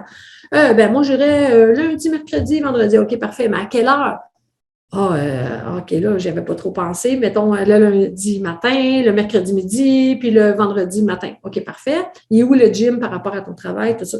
Et lui, ce qu'il demande, c'est qu'au début, tu vas prendre ta voiture, tu vas aller au gym, mais tu vas rester dans le stationnement et tu vas repartir. Là, son client fait comme, non, tu n'as pas compris, je veux vraiment m'entraîner. Oui, c'est ça. C'est parce que tu veux t'entraîner qu'on va y aller graduellement. Donc, tu vas aller dans le stationnement, mais tu vas repartir. La semaine d'après, tu entres dans le stationnement, les 3 fois, là, et tu vas entrer à l'intérieur, tu vas aller faire le tour du vestiaire et tu ressors, tu embarques dans ta voiture puis tu pars. Lui, il dit, non, je veux m'entraîner. Attends, on est en train d'installer quelque chose à l'intérieur de toi. On est en train d'installer un rituel. Tu vas prendre ce rituel-là, puis t'habituer que quand tu finis, sur l'heure du dîner, mettons, ou quand tu finis ta journée, ben, ton auto, au lieu de t'en aller vers ta maison, elle s'en va vers le gym. On va créer ce rituel-là, cette habitude-là. Et il parlait d'un client, entre autres, et ça fait comme 10 ans, ce gars-là s'entraîne encore 3 fois par semaine aux mêmes dates qu'il avait dit. Mais ça a pris plusieurs mois avant de créer ce rituel-là, cette habitude. Fait que moi, c'est un peu basé là-dessus. C'est comme, sors, fais le strict minimum et rentre. Et très souvent, les femmes disent, je suis sortie, puis finalement, j'ai fait 30 minutes. Parfait. C'est juste ce qu'on veut, dans le fond. Fait que c'est d'y aller graduellement. Ouais, je comprends, il faut y aller graduellement. Mais en même temps, c'est vrai que toi, tu incarnes quand même la personne qui a vécu 28 ans de difficultés avant d'arriver graduellement à passer à autre chose. Donc, c'est vrai que ta présence, elle est aussi réconfortante et rassurante. C'est quand même une preuve que c'est possible. C'est pas juste des théories, en fait. C'est vrai que c'est… Alors, j'aimerais qu'on parle de ce sujet, parce que moi, ça m'a toujours beaucoup questionné quand je pensais que je préparais notre émission.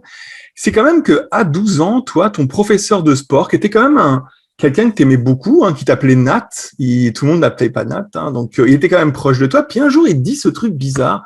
Il te pèse, un peu comme le diable, là. Il te pèse et il voit 1,5 kg de trop. Il dit, si tu veux devenir haute, ma chérie, il va falloir que tu perdes ce kilo, sinon tu seras pas la fille la plus haute du collège. Puis après, finalement, ça déclenche chez toi une sorte de mission impossible. C'est ce que je te disais la dernière fois. Tu as touché ta mission impossible. Tu t'es retrouvé brisé dans ton organisation et c'est quand même de la valorisation. Pas que de l'amour, de la valorisation. Parce que tu étais quand même une adepte de la valorisation. À 9 ans, tu faisais le mieux pour que les mères te trouvent génial et qu'elles trouvent que ton service était d'une grande valeur. Ensuite, tu faisais quand même des sandwichs, etc., etc. Tu as quand même développé beaucoup de concepts d'auto-valorisation à travers l'autre. Comment tu vois les choses aujourd'hui avec l'ancienne Tecta aujourd'hui? Comment tu te vois? C'était quoi ton problème en fait à l'époque? C'était quoi mon problème? C'était un manque, littéralement, je pense que c'était un manque d'estime de moi. En fait, j'étais jeune aussi, pour croire que 1,5 kg allait me transformer. C'est moi, quand je suis arrivée à l'école, moi, j'ai été élevée sur une ferme, donc on n'était pas habillés de façon glamour, vraiment, tu sais, fait que les filles avaient toutes des jeans, ils étaient toutes coiffées à la fer à facettes. Moi, c'était tout le contraire de ça, tu sais, mais naïvement, j'ai cru que perdre ce 1,5 kg, ça allait changer mes pantalons de forterelle pour des jeans ajustés avec mon petit toupette carré avec ma rosette en petits cheveux flippés par derrière. Alors que dans le fond, c'était un grand manque d'estime de moi, que je voulais ressembler aux autres filles, aux belles filles qui étaient dans ils appelaient ça la place de l'amitié. Les belles filles se tenaient là, c'est comme, j'ai cru ça. Puis après, ça a été, quand ça a été la descente aux enfers, c'est que cette volonté de perdre le 1,5 kg s'est transformée en obsession. Puis en obsession des régimes, puis en trouble de comportement alimentaire. Mais dans le fond, c'est que je refusais puis j'assumais pas qui j'étais, en fin de compte. Parce que moi, j'ai l'impression quand même que tu nous indiques quelque chose de plus. Tu nous indiques un élément supplémentaire qui est que, en fait, il y a 2 choses que l'enfant reçoit et doit recevoir, c'est l'amour et la valeur. Parce que on peut recevoir de l'amour et finalement avoir quand même un problème de confiance en soi. Et je me disais quelque part que, alors je me demandais ce qui se passait dans ton programme de Poids Bonheur, c'est comment on revalorise l'autre. Est-ce que toi, par exemple, comment ça se passe dans votre programme? Comment vous arrivez à donner de la valeur à l'autre? Parce que quelque part, c'est la valeur qui te fait peut-être décider des choses incroyables comme j'ai changé, je vais maigrir, je vais reprendre ma vie en main. Comment ça se passe dans le programme? Moi, je vois une énorme différence entre la confiance en soi et l'estime de soi. Pour moi, la confiance en soi, c'est croire en mes capacités de faire telle ou telle chose. Donc, c'est l'expérience qui m'amène à avoir plus de confiance dans différents domaines. Et pour moi, l'estime de soi, c'est vraiment la valeur qu'on se donne. Donc, jusqu'à 12 ans, 12-13 ans, la valeur qu'on se donne est beaucoup reliée. En fait, est pas mal reliée au regard de nos parents, à l'importance qu'ils nous ont donnée. Et à partir de 12-13 ans, ben, c'est nous qui devons s'occuper de cette responsabilité-là, de bâtir, de consolider notre estime de soi. Donc, moi, je viens d'une belle grande famille de 6 enfants, dont je suis la cadette. Et une famille de travailleurs. On a toujours eu des bons soins. Mes frères plus vieux me disent que j'ai été très gâtée, etc. Là. Puis mes parents avaient plus de moyens que les plus vieux. Vraiment, mes parents sont partis de rien. Donc, mais c'est ça. Mais on a toujours beaucoup travaillé. On a toujours senti notre place, mais mes parents n'étaient pas des gens qui nous regardaient dans les yeux et nous disaient c'est beau ce que tu fais ou je suis fière de toi. Tu sais, maintenant, ma mère me dit ça. Tantôt, j'ai parlé au téléphone avant de raccrocher. À tantôt, je t'aime. Tu sais, à tantôt, je t'aime. OK, parfait. Mais tu sais, à l'époque, c'était pas ça. C'était un feu roulant. Il travaillait. Donc, puis moi, j'étais la 6e, puis j'avais la chance d'avoir des frères et sœurs qui travaillaient énormément sur la ferme, qui étaient bons, que mes parents valorisaient beaucoup. Alors moi, secrètement, je pensais que j'étais vraiment moins bonne qu'eux autres, là.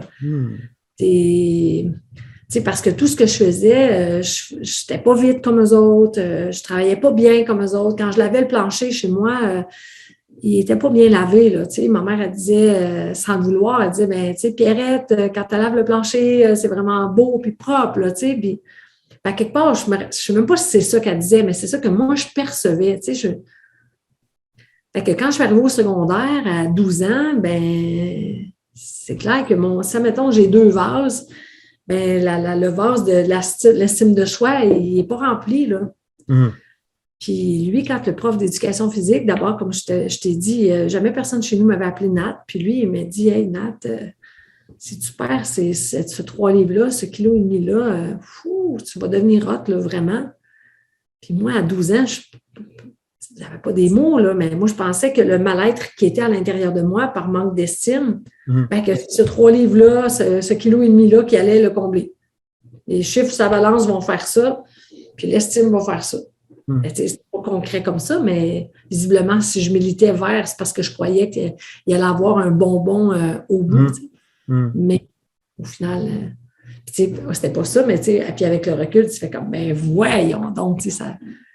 Mais c'est là que j'étais pareil. Fait que moi, qu'est-ce que je fais quand ta question, c'était comment tu fais pour donner aux femmes, leur permettre d'augmenter leur valeur? Ben, c'est ça que je leur explique. Puis je leur dis, c'est ta responsabilité de monter ta valeur. Donc, si tu te tapes dessus à longueur de journée, puis que tu te dis que tu n'es pas assez, puis que tu es trop, puis que tu n'es pas bonne, puis que tu n'es pas adéquate, puis que tu ne réussiras pas, ben c'est clair que ton beau petit vase d'estime de soi, il ne sera jamais rempli, c'est clair. Fait que nous, dans le journal de bord, en fait, qui accompagne les femmes pendant tout le programme, c'est à chaque jour, tu définis 3 fiertés. Qu'est-ce que tu as fait aujourd'hui pour laquelle tu es fière? Quand même que les autres te disent t'es bonne, t'es fine, t'es capable, ça ne touche pas à ton estime de soi. C'est toi, c'est ta responsabilité. Donc, à un moment donné, il y a un déclic qui se fait que, OK, si je continue de me taper dessus de même, là, ben, je n'irai pas loin puis je vais tourner en rond. Donc, félicite-toi, reconnais-toi. Puis ça peut être dans des choses tellement... je me rappelle une fois, on a reçu des amis à souper, c'était dans l'été, puis j'avais fait un gros filet de saumon, en tout cas, puis je l'ai manqué, mon filet de saumon, j'avais des steaks avec ça, j'avais plusieurs choses, mais puis j'ai eu de la peine, puis les gens qu'on recevait, c'était Gaétan puis Chantal, puis on avait fait des ateliers avec eux autres, fait que c'est des gens qui étaient dans le développement personnel quand même, puis qu'on a ri, puis on a dit, bon, ben, c'est le fun d'un saumon qui est juste cuit à la perfection, qui se détache, mais qui est encore juteux. Puis quand il est sec, ben, qu'il faut que tu le mettes dans la sauce comme il faut, parce que sinon... C'est ça.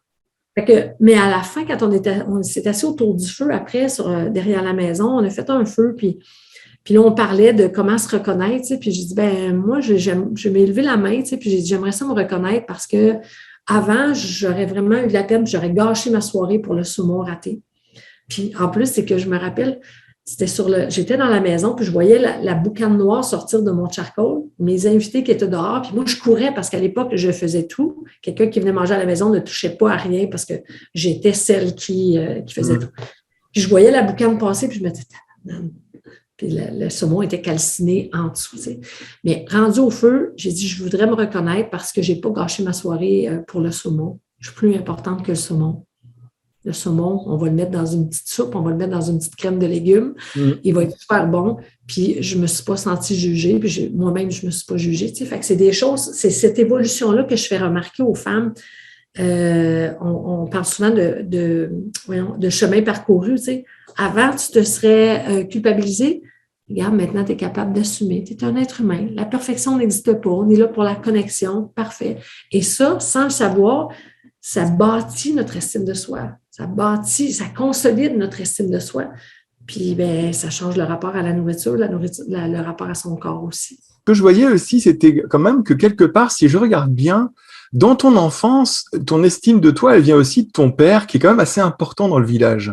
Il a une position très haute et il est très respecté, ce qui fait que toi, au collège, enfin, à l'école, tu es quand même la fille du gars le plus respecté du village et il y a une estime de soi qui est naturellement présente, en fait. Elle est là, quoi. Mais quand tu pars après, quand tu changes d'école, donc tu t'en vas un peu du village et que tu te retrouves à un endroit où t'as plus la même estime naturelle. Les gens, ils vont pas tout de suite te trouver exceptionnel parce que, ton père, il est plus présent. Et je me disais, quelque part, tu me donnais l'impression que, en fait, tu es un bon exemple d'une personne, en fait, qui doit un jour avoir une mission haute et qui, en fait, dès le départ, dès l'enfance, doit s'habituer à avoir une estime de soi. Parce qu'elle va en donner aux autres après. Alors, au début, elle va vivre des moments très difficiles à cause de ça. Et puis, un jour, elle va rencontrer quelqu'un qui va lui dire, pour 1,5 kg près, tu n'as plus d'estime de toi. Et je me disais, est-ce que tu as l'impression, aujourd'hui, quand tu t'occupes de tes programmes en ligne, est-ce que tu as l'impression, finalement, d'avoir une mission de vie?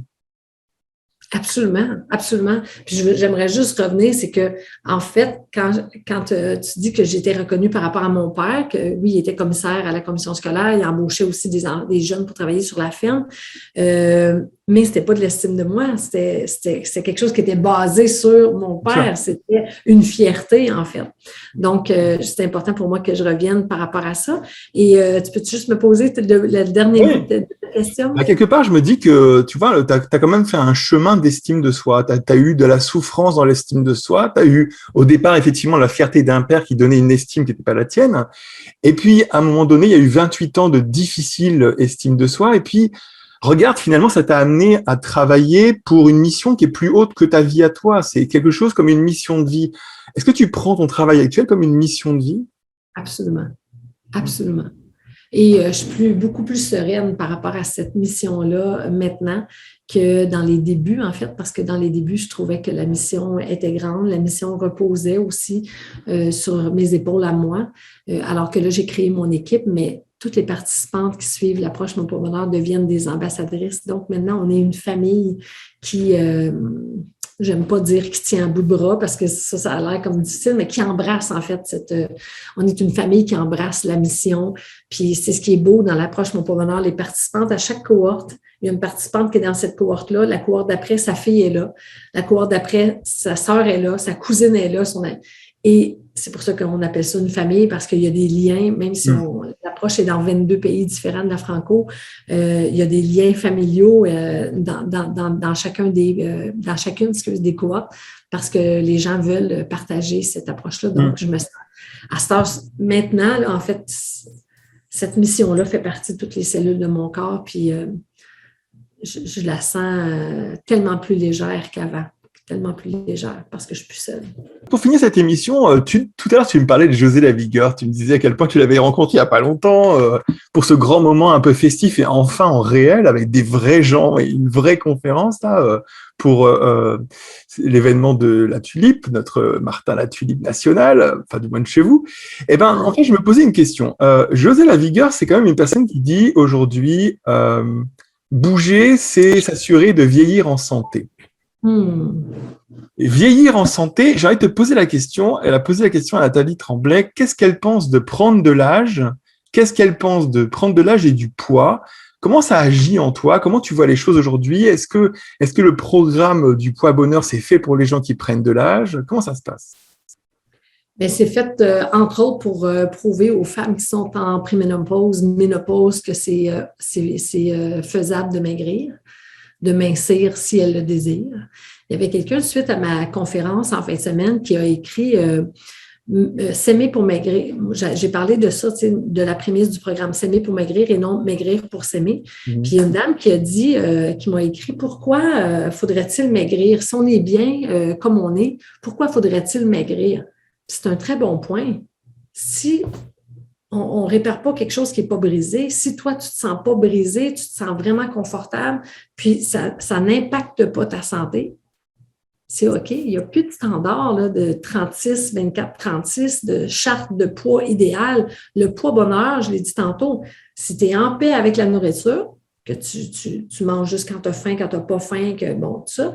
Si tu es en paix avec ton corps, puis si tu as de l'énergie pour faire tout ce que toi, tu as envie de faire, bingo, tu as la recette gagnante. Donc, non, tu n'es pas obligé. Par contre, on sait tous très bien, si on veut être lucide, qu'avoir 30 livres, 20 kilos de plus sur ses articulations, bien, à un moment donné, ça peut user un peu plus vite. Ça peut fatiguer. Je parlais avec quelqu'un la semaine passée qui me dit, c'est une femme qui a environ peut-être un bon 30, elle n'est pas très grande, mais un bon 30 kilos de plus. Puis elle me dit de plus qu'un poids moyen, je dirais. Puis elle n'est pas grande en plus, donc ça paraît, mais elle me dit, moi, à partir de 3 heures, je finis dans l'après-midi, je ne peux plus rien faire, je n'ai plus d'énergie. OK. Bien, peut-être que ça serait intéressant de s'alléger parce que spécialement quand on vieillit, notre réservoir d'énergie diminue un peu. Bien, c'est à cause qu'on traîne un 20 kilos, un 30 livres de plus sur nos articulations qui fait qu'à 15 heures, il faut presque que tu ailles te coucher. Si tu as 60 ans, ça peut être long. Le reste peut être long, tu sais. Fait que moi, je pense que tranquillement, honorer son temple, de toute manière, en honorant son temple, le plus proche possible de ses besoins, c'est juste une question de temps pour arriver à son poids bonheur. Tu n'as même pas besoin de décider. Tu n'as pas besoin de décider un chiffre. Tu n'as même pas besoin d'y penser. Plus tu vas honorer ton temps, plus tu vas bouger, plus tu vas manger santé, plus tu vas respecter tes signaux de faim et satiété, plus tu vas boire ton eau, bien dormir aussi, parce qu'on sait que juste le manque de sommeil nous fait fabriquer des hormones qui augmentent notre faim, qui nous coupent de notre satiété, qui augmentent notre attirance pour les aliments riches en gras et en sucre, puis stocke le gras au bedon. Juste le manque de sommeil peut t'amener dans le champ inverse. Donc, moi, je pense que c'est puis avoir le désir sincère d'honorer son temple, c'est honorer le privilège qu'on a d'être en vie. Là. That's it. Là. C'est pas pour porter des maillots de bain, faire des parades de mode. Là. C'est juste honorer le privilège. C'est de valeur parce qu'on ne nous a pas enseigné ça. Tu sais, moi, je viens d'une génération où est-ce qu'on mangeait pour manger, on vidait les plats pour vider les plats, honorer les plats à maman. Mais on nous a pas appris ça, là, que, tu sais, on reçoit une plante, puis on est les premiers à lire, là, tu sais, on est allé chercher des fleurs, tout ça pour l'été, on est les premiers à lire, OK, ça c'est soleil, pas de soleil, ombragé, on est les premiers à vouloir le petit mode d'emploi pour la plante. On l'a payé 20$. C'est clair. Notre vie, notre corps, se faisait, hey, t'as plus ça, là, t'as plus rien, là, il n'y a plus de coucher de soleil, puis de lever de soleil, puis de beaux moments en famille. Pas obligé d'attendre d'avoir la maladie pour bien prendre soin de soi, puis pas obligé de vouloir le poids bonheur, c'est juste honorer son temple. Puis je reviens souvent à 80-20, tu sais, parce qu'honorer son temple, c'est pas manger de la salade puis boire de l'eau. Non, je vous le dis, là, je bois de l'alcool, puis j'ai bien du fun dans la vie, là. Mais c'est juste pour revenir puis dire, ma mission, là, c'est d'honorer mon temple, c'est de prendre soin de moi pour avoir le plus de vitalité possible, rester en santé le plus possible, pour vieillir le mieux possible. J'ai rencontré un jour deux personnes dans 70 ans sur une croisière. Puis ça, c'est une époque où est-ce que moi, j'allais vraiment pas bien. Puis à 9 h le soir, moi, nous autres, on s'en allait se coucher parce que j'étais dans une période, en fait, j'allais pas. Puis ces deux personnes-là, moi, j'avais peut-être 30 ans. Ces deux personnes-là, elles avaient plus que 70 ans. Ça dansait, toi, 2 gazelles. J'étais comme, tabarouette, as-tu vu comment ils sont en forme, ces deux petits vieux-là, puis ils sont en shape en plus, toutes minces, toutes beaux. Le lendemain, je les rencontre au buffet du midi, tu sais. Moi, j'étais dans une période où est-ce que ça allait pas. Dans les buffets, l'assiette était comme ça. Je les rencontre, je voyais le fond de leur assiette parce que un petit peu de ça, un petit peu de ça, un petit peu de ça, 2 petits bâtonnets de carottes, c'est comme, tu voyais le fond de l'assiette. Nous, nos assiettes étaient de même. Oh, OK. Ils écoutent leur faim et leur satiété. Ils mangent ce qu'ils ont besoin. Ils regardent l'énergie qu'ils ont. que je trouve super, c'est un peu comme José Lavigueur, que je salue d'ailleurs parce qu'elle verra cette émission et on la salue. Comme José Lavigueur, tu vois, je te le disais, vous êtes deux ambassadrices de quelque chose qui s'appelle le bien vivre et en même temps, tu as raison quelque part. On n'a qu'une vie, mais c'est vrai que parce qu'on n'a qu'un corps. Ça, les gens ne le comprennent pas, mais ils le comprennent trop tard. On n'a qu'une vie, c'est vrai, mais parce qu'on n'a qu'un corps. Et que le corps, s'il n'est pas capable d'aller loin, c'est ce que je disais au début, bah, la vie s'arrêtera. Tant pis. Et donc, je te remercie parce que je pense que la plupart des gens qui verront cette émission bah, découvriront que c'est pas la peine de parler si on n'a pas vécu les choses et que toi, tu as vécu les choses et puis que tu t'es dit qu'un jour, bah, peut-être que tu ferais quelque chose, un petit cadeau à l'universalité à travers ton expérience. Je sais que tu as lancé un nouveau programme qui s'appelle RIN. Alors, il se trouve qu'il est finalement sorti avant notre émission. Alors, RIN, qu'est-ce que c'est en quelques mots hein? C'est 21 jours, en fait, on l'appelle la méthode RIN, justement, c'est 21 jours pour reprogrammer son intelligence nutritionnelle. Fait que le RIN, c'est un acronyme pour reprogrammer son intelligence nutritionnelle. Donc, on vient de le terminer, là, ça a été tellement transformateur. Donc, ça a été des enseignements puissants pour justement reprogrammer l'intelligence nutritionnelle, on l'a à la naissance. Tu sais, que je te disais tantôt, c'est notre culture qui a fait qu'on s'est éloigné de ça. On mange pour manger, on mange parce qu'il faut, parce qu'il est midi, mais juste de ramener l'intelligence, d'être proche, tout près de ses besoins. Qu'est-ce que j'ai besoin en ce moment? Je disais, demande à ton corps qu'est-ce qu'il a besoin. Est-ce qu'il a besoin de manger chaud ou froid, croquant ou crémeux? C'est ça qu'il doit nous dire. C'est pas qu'est-ce qui est là. Non, honorer son temps, c'est lui donner ce qu'il a besoin. Puis des journées comme quand il fait chaud, là, on a besoin de croquer dans des bons poivrons de couleur remplis d'eau, c'est frais. Mais tu sais, en plein hiver, moi, je croque pas dans un poivron. Là. Moi, dans plein hiver, je mange une bonne soupe chaude, crémeuse, épicée. Fait que juste d'être à l'écoute de ça, parce que quand on ne donne pas à notre corps ce qu'il a besoin, c'est là qu'il compense. En tout cas, ça a été une expérience. C'était les membres fondateurs, en fait, parce que c'était la toute première édition. Puis, il va en avoir d'autres parce que le succès est juste incroyable. Dimanche, je leur ai demandé de me faire des petites vidéos, faire des partages sur quels sont les 3 bénéfices. C'est fou, c'est des personnes, pour certaines, ne connaissent pas l'approche Mon Poids Bonheur, d'autres, oui. Mais certaines ont dit, c'est comme, écoute, l'effet de ce 3 semaines-là, c'était 21 jours, là, sur sa capacité à respecter sa satiété. J'ai même rencontré un monsieur en fin de semaine à l'événement à Québec qui a dit qu'il a fait le programme. Il a dit, j'ai rencontré un monsieur puis une madame. Je dis, ah oui. Qui donc? Il dit, monsieur satiété et madame gourmandise. Je ne les connaissais pas et ils faisaient pourtant partie de ma vie et je les ai découverts, j'ai fait leur connaissance. Je trouvais ça drôle. C'est une belle façon d'imager, mais ça a été un beau programme pour les aider à faire des prises de conscience. C'est clair qu'en 3 semaines, il y en a qui ont fondu comme neige au soleil, mais je leur rappelais, c'est pas ça le but.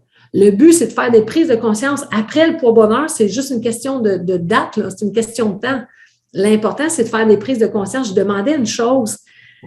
Dans les 3 premiers jours, laisser quelques bouchées à chaque fois qu'on mange pour se détacher de la nourriture. Fait qu'à chaque repas, le repas du midi, le repas du soir, laisse 2-3 bouchées dans ton assiette. Si tu savais, Luc, les chicanes de couple que ça a réveillé, ça. Parce que tu vas gaspiller, parce que tu ne mangeras pas tout ce que j'ai cuisiné. et les fentes. Hey, non, mais c'est fou, là! Elle est bonne, ça. Puis les conditionnements depuis qu'on est jeune aussi, que finis ton assiette, c'est fou. Mais comment ça durait juste, c'était un enseignement qui durait juste pour les premiers jours. Après ça, on basculait avec la faim et la satiété. Mais en tout cas, un beau 3 semaines très transformateur, vraiment.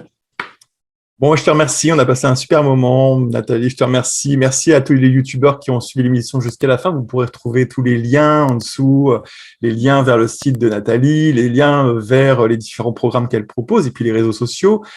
Nathalie, merci beaucoup. On a passé un agréable moment ensemble. Un petit mot de la fin pour toi? Bien, merci à toi. C'était un beau privilège pour moi d'abord de te connaître. Hein. On ne se connaissait pas. Tu es venu vers moi suite à mon voyage justement en France. Il y a quelques mois. Donc, tu fais partie de mes belles découvertes de mon voyage parce que c'est suite à ça que tu es entré en contact. Donc, merci pour le beau moment. C'était très, très, très agréable. Merci pour le petit reflet aussi, les petits reflets que tu m'as fait par rapport à mon parcours. Je pense que tu as apporté des beaux éléments, le fun pour moi parce que je continue mon cheminement puis je suis toujours ouverte à recevoir différents feedbacks. Fait que s'aimer pour bien vivre, that's it. C'est ça. Merci. Bah écoute, oui, je crois que c'est le mot de la fin.